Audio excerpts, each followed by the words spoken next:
నమస్తే, జై శ్రీరామ్, భరత్ మాతాకి జై, వందే మాతరం. నేను మీ విలాసాగరం రమేష్. మేము నిన్న ఒకటి టాటా ఇండికా విస్టా వీడియో పెట్టినాం సార్. దగ్గర ఇప్పటికి నిన్నటి నుంచి ఇప్పటికి నేను రాత్రి 11:30 దాకా దానికి సంబంధించిన ఫోన్ కాల్సే మాట్లాడినా. ఒక 300 నుంచి 350 ఫోన్లు వచ్చినాయి. అంత తక్కువ రేటు చెప్పినా కూడా మళ్ళీ దాన్ని 30,000కి ఇస్తాడా, 25,000కి ఇస్తాడా అడిగే మహానుభావులు కూడా ఉన్నారు. ఇంజన్ మంచిగా ఉందా, రన్నింగ్ కండిషన్ ఉందా, ఏసీ ఉందా సార్? రేటు తక్కువ బండికి అవన్నీ ఉంటాయా సార్? ఆడ ఎందుకు తక్కువకి అమ్ముతుండు? ప్రాబ్లం ఉంటేనే కదా ఆ రేటుకి అమ్ముతాడు.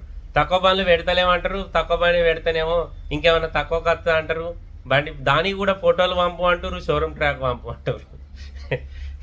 ఇక అందుకోసం వీడియో తీస్తున్నాను. ఎందుకంటే మనం కొనేదే చాలా తక్కువ రేట్ బండి, దాన్ని పెట్టింది మేము 80,000 85,000. కస్టమర్ 1,00,000కి అమ్ముతా అంటే అది వాళ్ళు కొంటలేరు సార్ అన్నాక మళ్ళీ అడిగితే ఇక నాకు 80,000 చేతికి ఇచ్చేది సార్ అన్నాక మేము ఫైనల్ రేట్ అని పెట్టినాం.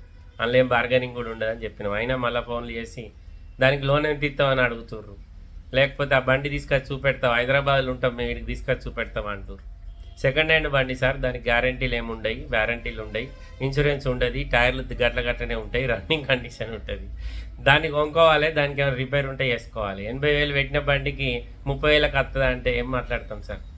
కొంచెమన్నా నా బండి గురించి నాలెడ్జ్ ఉన్న వాళ్ళు ఫోన్ చేయరు. టీఎం తెలియని వాళ్ళు ఫోన్లు చేసి మీరు ఇబ్బంది పడుతున్నారు, నన్ను ఇబ్బంది పెడుతున్నారు. ఓకే సార్, నమస్తే, జై శ్రీరామ్. ఏమన్నా మిస్టేక్ మాట్లాడుంటే క్షమించండి.